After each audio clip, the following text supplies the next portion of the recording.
A colorful plastic bottle sits on a premium shelf. It costs $2.50. The label screams vitamins and health.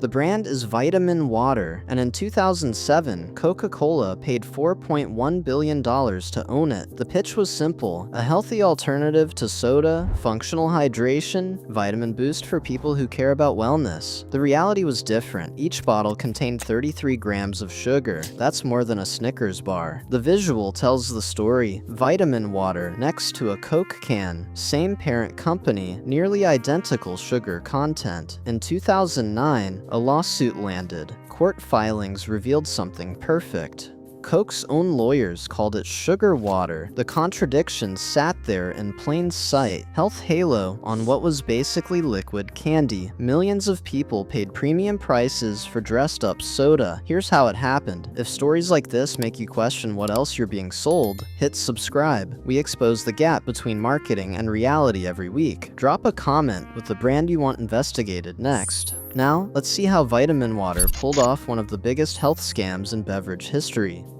Back in 1996, a guy named J. Darius Bykoff was working out of his apartment in New York. He wasn't a scientist or a nutritionist. He was an entrepreneur looking for an angle. He created something called Smart Water first, then added Vitaminwater in 2000. The concept wasn't complex. Take water, add some vitamins, add sugar for taste, add food coloring, put it in a frosted plastic bottle with lowercase letters and pastel colors. The positioning trick started immediately. He didn't put it in the soda aisle. He put it in health food stores, next to organic juices and protein shakes. The early claim was hydration meets nutrition. Consumers saw the vitamin label and assumed they were buying wellness. The baseline reality was simple. Bottled water costs pennies to produce. Vitamins cost pennies. Sugar costs almost nothing. What Bykoff created was flavored sugar water with vitamin powder mixed in, but the bottle made it look like something else entirely. The design suggested science. The placement suggested health. The price suggested premium quality. By the early 2000s, Vitaminwater pushed into mainstream retail across major cities. The price point sat between $1.50 and $2.50 per bottle. Compare that to soda at $1 or regular water at 50 cents. The packaging did psychological work. Flavors had health-forward names like Focus, Energy, Essential, and Defense. Each name suggested a functional benefit. The brand built early buzz through gyms and yoga studios, places where people cared about fitness and were willing to pay more for perceived health benefits. Celebrity early adopters started carrying the bottles. You would see them in paparazzi photos, at red carpet events, and music videos. Standard sports drinks cost about $1 and contained similar sugar levels, but nobody positioned them as wellness products. Gatorade was for athletes. Powerade was for workouts. Vitaminwater was for conscious consumers who wanted to feel good about their choices. The brand made sugar consumption feel like self-improvement. The genius was this: the premium price created the health assumption. If it costs more, it must be better for you. That's how human perception works. The contradiction was baked in from the start: higher price, same sugar. In 2004, Curtis Jackson, known as 50 Cent, joined the brand. This was not a standard endorsement deal where a celebrity gets paid to hold a product in an ad. He took a minority equity stake in the company. The rapper had ripped abs, peak physical fitness, and massive cultural influence. He had survived 9 gunshots and built himself into a symbol of strength and resilience. He launched his own flavor line called Formula 50, marketed as his personal choice for staying in shape. The visual was perfect. A muscular celebrity holding colorful sugar water. The market psychology was automatic. If 50 Cent drinks this, it must support fitness goals. His fans wanted to be like him. The bottle became part of that aspiration. Each bottle still contained 32 grams of sugar. That detail never made it into the marketing campaigns or promotional materials. Consumers saw the celebrity fitness halo and assumed the product matched his image. The reveal was simple. Celebrity credibility transferred directly to a sugar product. The disconnect between his physique and what was actually in the bottle did not matter. His body was built in the gym. The bottle was built in a factory. Perception beat reality every single time. Let's open the bottle and look inside. Water came first, then crystalline fructose, which is a fancy name for processed sugar. The name sounds technical, almost scientific. It's still just sugar. Then vitamins, similar to what you'd find in a cheap multivitamin tablet worth 3 cents. Then food coloring to create those appealing pastel shades. Production used standard beverage manufacturing, nothing proprietary, nothing special, no breakthrough formula. Vitaminwater, essential, contained 32 grams of sugar per bottle. Coca-Cola Classic contained 39 grams.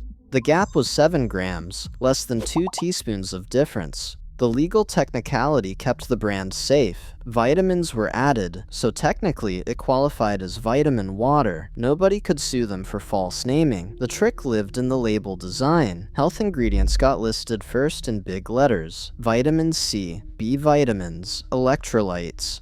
Sugar got buried in the nutrition facts panel and small print on the back. Consumers bought it for the vitamins. They consumed it for the sugar. The gap between front label promise and back label reality was where the profit lived. The bottle told 2 different stories, depending on which side you read. In May 2007, Coca-Cola bought Glacéau, the parent company behind Vitaminwater and Smart Water, for $4.1 billion. At the time, it was one of the largest beverage acquisitions in history. Bykoff walked away with an estimated $500 million or more. The market logic was clear. Coke wanted distribution power and health positioning. Their core business was under pressure. Soda consumption was declining in the United States. Health-conscious consumers were looking for alternatives. Their strategy was to own the soda category and the health alternative category at the same time. The contradiction hit immediately. The so-called healthy alternative was now owned by the world's biggest soda company. 50 Cent's minority stake reportedly paid him around $100 million. The health brand became a soda subsidiary overnight. Coke didn't buy innovation. They bought perception. They bought shelf space in the wellness aisle. They bought the ability to sell sugar water to people who thought they were avoiding sugar water. The acquisition revealed what Vitaminwater actually was, a positioning play, not a product revolution. It was brilliant business strategy. Buy the competitor that's stealing your health-conscious customers. Then use your distribution network to scale it. Look at the label closely. The front showed large vitamin claims, small fruit images, and health buzzwords. Words like nutrient, enhanced, vital, and essential dominated the design. The back showed 33 grams of sugar in the nutrition facts panel, printed small and easy to miss. The marketing language called it a nutrient-enhanced water beverage. The legal reality was simple. It was a beverage, not a health supplement. That meant no FDA regulation as a health product. The brand didn't have to prove any health benefits. They just had to list ingredients accurately. The consumer perception gap was massive. People bought it for vitamins. They were consuming sugar levels comparable to candy. A Snickers bar has 27 grams of sugar. Vitaminwater had more. The genius was in the technicality. Everything on the label was legal. Nothing on the label was a lie. You could verify every claim, but the overall impression was functionally misleading. The front of the bottle sold health. The back of the bottle contained candy. Most consumers never flipped it over to read the fine print. They trusted the brand positioning and the premium price to signal quality and health benefits. Between 2007 and 2009, Coke pushed Vitaminwater into every retail channel they controlled. The placement strategy mattered more than anything. Bottles went in the cooler next to water and sports drinks, not next to soda. Price anchoring positioned it between premium water brands like Fiji and energy drinks like Red Bull. Colorful bottles covered entire cooler sections in gas stations, gyms, grocery stores, and convenience stores. The visual domination created the illusion of popularity and social proof. Sales exploded. By 2010, the brand hit $1 billion in annual revenue. The trick was obvious in hindsight, using Coke's massive soda distribution network to sell a product positioned against soda. The infrastructure was already built. The relationships with retailers were already established. They just changed what went in the cooler. The profit margin told the story. Production costs sat under 30 cents per bottle. Retail price reached $2.50 or higher. That's roughly an 800% markup. The soda giant was selling health perception at soda scale. The same trucks that delivered Coke were delivering Vitaminwater. The same warehouses, the same logistics. Only the message changed. The marketing machine ran at full power. Ad campaigns used slogans like "Hydrate responsibly," a clever play on alcohol responsibility messaging. Celebrity athlete endorsements multiplied. NBA players, fitness influencers, and health bloggers carried the bottles everywhere. You would see Vitaminwater at press conferences, in locker rooms, on Instagram posts. The perception engineering was precise. Vitaminwater became a gym bag accessory, a post-workout essential, a visible signal that you cared about wellness. It was lifestyle branding at its finest. The sugar content never appeared in advertising. Every ad focused on vitamins, hydration, and feeling good. Gatorade marketed itself as a sports drink for athletes who needed electrolyte replacement.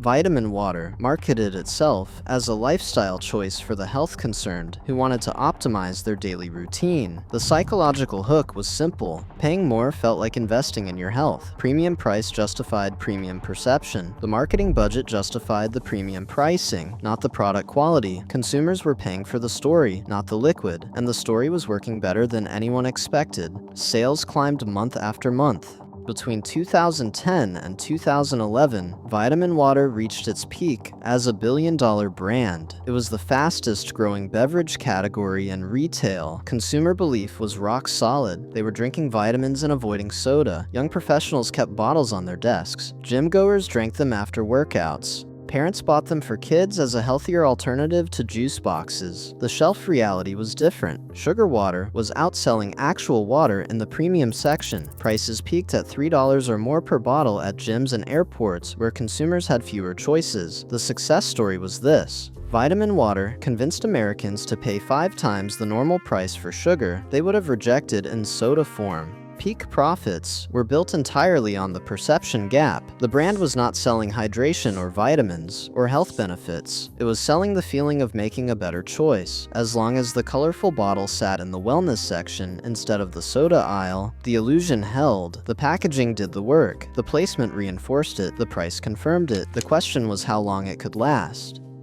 In January 2009, the Center for Science in the Public Interest filed a lawsuit in federal court. The core claim was deceptive marketing and misleading health benefits. One line from the court filing became famous. The product provided no more nutritional benefit than a candy bar. The lawsuit demanded that Coke stop marketing Vitaminwater as a healthy beverage. Coke's legal defense was stunning. Their court filing argued that no consumer could reasonably be misled by the marketing. They said reasonable consumers read nutrition labels and understood what they were buying. They said the sugar content was clearly listed and the vitamin content was accurately stated. They argued that sophisticated consumers were not being tricked. A judge allowed the case to proceed. The exposure moment arrived. Coke's own lawyers called their product what critics had been saying all along. They defended it by claiming consumers should have known better. The contradiction was complete. The premium health positioning met the legal reality defense. Sugar water was sugar water, and everyone should have read the fine print. The media picked up the story. Headlines spread and the myth started cracking. The company maintained its vitamin-enhanced water positioning publicly. Press releases emphasized the vitamin content and hydration benefits, but reality was catching up behind the scenes. Vitaminwater started reformulating lower sugar versions quietly. Consumer groups began publicizing the 33-gram sugar content in media campaigns and social media posts. Exposés started comparing Vitaminwater directly to soda, with side-by-side nutrition labels. Blind taste comparisons showed consumers couldn't distinguish any health benefit from regular flavored water. The brand quietly retreated from the most aggressive health claims on labels. Terms like healthy disappeared. Claims about disease prevention vanished. The survival tactic was simple. Rename the narrative from health drink to flavored water with vitamins. The shift was subtle but significant. Premium positioning remained. The myth just got softer around the edges. Marketing materials started emphasizing hydration and taste over health benefits. The vitamin claims stayed, but the wellness halo dimmed. TV commercials changed tone. Print ads focused on flavor. The brand was adapting, not admitting. They were repositioning, not apologizing. The lawsuit was still pending. The damage was already done. Sales started their slow decline from peak levels. The lawsuit settled in 2014. Terms weren't disclosed publicly, but estimates suggested a small payout relative to total revenue generated over the years. The brand survived. It was too profitable to kill and too exposed to maintain the full myth. The product line split into two categories: the original sugary version for consumers who didn't care about sugar content, and Vitaminwater Zero with artificial sweeteners for those who wanted the taste without calories. Sales declined from peak levels, but still generated hundreds of millions annually. The premium price held steady, despite the exposed formula, despite the lawsuit, despite the media coverage. Enough consumers kept buying to justify continuing production. Coke's calculation was simple. They'd paid $4.1 billion and made it back through markup and volume over the years. The uncomfortable truth emerged. People didn't stop buying when they learned the truth. Some didn't see the news. Some didn't care about sugar. Some just liked the taste and bought it anyway. Brand loyalty, habit, and taste preference mattered more than nutritional reality. The myth was damaged but not destroyed. The brand adapted and survived. Today, Vitaminwater still sits on premium shelves at $2 to $3 per bottle. Walk into any gas station or grocery store and you'll find it. The label evolved. Sugar content is now more visible, meeting legal requirements that tightened after the lawsuit and increased consumer awareness. The font size increased. The placement on the label shifted forward. The marketing shifted from health drink language to hydration plus vitamins. No more disease prevention hints. No more aggressive wellness claims. Just flavor and vitamins. Consumer awareness split into two camps. Some people know exactly what they're buying. They've read the articles, seen the lawsuit details, checked the labels. They either avoid it or buy it knowing it's sugar water with vitamins. Others still believe the wellness positioning. They see the vitamin label and assume health benefits. The financial reality hasn't changed much. Production cost remains under 50 cents per bottle. Retail price remains around $2.50. That's still a 500% markup. The lingering question sits there on the shelf next to every bottle. Was this innovation or manipulation? The visual callback is perfect. Colorful bottle, vitamin label, 32 grams of sugar in slightly larger print than before. The final image shows the truth. A Vitaminwater cooler next to a Coca-Cola cooler in the same store, same company, different costume. Did you buy the vitamins or did you buy the story? This is how billion-dollar myths get built. Premium packaging, celebrity endorsements, and clever placement. What other brands are selling you stories instead of products? Drop your suggestions below. If this opened your eyes, smash that like button and subscribe. We're breaking down the biggest cons in consumer culture every single week. Share this with someone who still thinks expensive means healthy. See you in the next Expose.